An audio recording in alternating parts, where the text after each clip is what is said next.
Hi friends, இன்னைக்கு நம்ம என்ன வீடியோ பார்க்க போறோம்னா Redmi Note 11D ஃபோன் பத்தி தான் பார்க்க போறோம். இந்த ஃபோனோட பிரைஸ் மற்றும் ஸ்பெசிஃபிகேஷன் பத்தி தான் இந்த வீடியோல நம்ம பார்க்க போறோம். வீடியோவை ஸ்கிப் பண்ணாம பாருங்க. அதுக்கு முன்னாடி நம்ம சேனலை சப்ஸ்கிரைப் பண்ணனா சப்ஸ்கிரைப் பண்ணுங்க. கூட இருக்க பெல் ஐகானை கிளிக் பண்ணுங்க.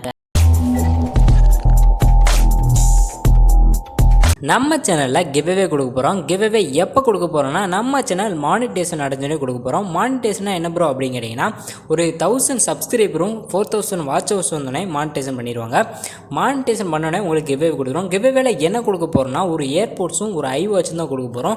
இதை நீங்கள் வின் பண்ணணும்னா நம்ம சேனலை ஃபஸ்ட்டு சப்ஸ்கிரைப் பண்ணியிருந்துருக்கணும், ரெண்டாவது லைக் பண்ணியிருக்கணும், மூணாவது ஓகேன்னு கமெண்ட் பாக்ஸில் கமெண்ட் பண்ணிடுங்க.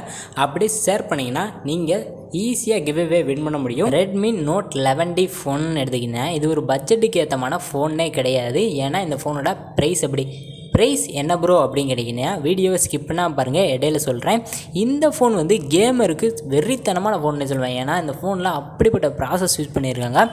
ரெஃபர்ஸ் ரேட்டும் சும்மா தாறுமாறாகவே கொடுத்துருக்காங்க. நார்மல் யூஸுக்கும் இந்த ஃபோன் சூப்பராகவே இருக்கும்.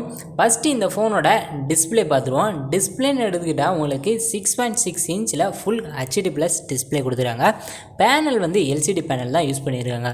பட்ஜெட்டுக்கு ஏற்ற மாதிரி AMOLED டிஸ்பிளே கொடுத்துருந்தா வேறு லெவலில் இருந்தோம். பட் இந்த ஃபோனில் LCD டிஸ்பிளே பேனல் தான் யூஸ் பண்ணியிருக்காங்க.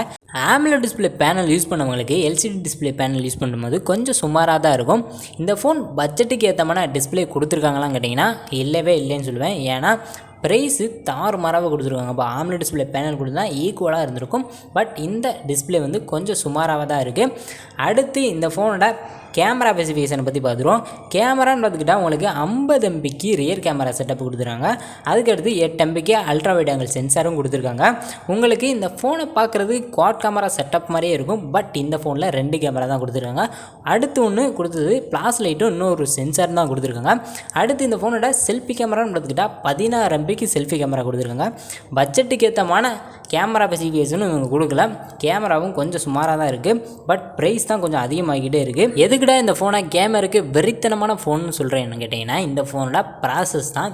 இந்த ஃபோனில் என்ன ப்ராசஸ் கொடுத்துருக்காங்க அப்படின்னு கேட்டிங்கன்னா உங்களுக்கு மீடியாடெக் டைமென்சிட்டி 810க்கான ஒரு ப்ராசஸ் கொடுத்துருக்காங்க. இது ஒரு 5G ப்ராசஸ்.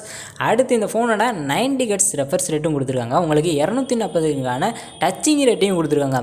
இது போதாதான் ஒரு வேறு லெவல் வெறித்தனமான கேம் பிளே கொடுக்கலாம் இந்த ஃபோனில் வச்சு. நல்ல கேமிங் ஃபோன்னா இந்த ஃபோனில் ஒரு நல்ல பேட்டரி கெப்பாசிட்டி கொடுக்கணும். இந்த ஃபோனில் வந்து 5000 mAh பேட்டரி கெப்பாசிட்டி கொடுத்துருக்காங்க.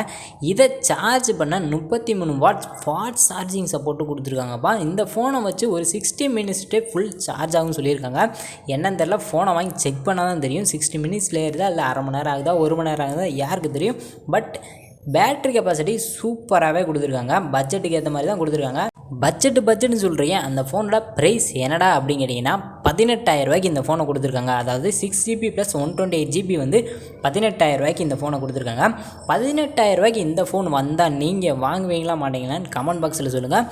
இந்த வீடியோ உங்களுக்கு பிடிச்சிருந்தா சப்ஸ்கிரைப் பண்ணுங்கள், கூட இருக்க பெல் ஐகானை கிளிக் பண்ணுங்கள். மறந்துடாமல் உங்கள் ஃப்ரெண்ட்ஸுக்கு ரிலேட்டிவ்க்கு ஷேர் பண்ணுங்கள். அப்போ தான் நான் அடுத்தடுத்து வீடியோ போகிறதுக்கும் ஹெல்ப்ஃபுல்லாக இருக்கும். அவங்களுக்கும் நல்ல ஃபோனை வாங்கலாமா வேணாமான்னு ஒரு கிளாரிஃபிகேஷன் கிடைக்கும். அடுத்த ஒரு நல்ல வீடியோ சந்திப்போம். பாய்.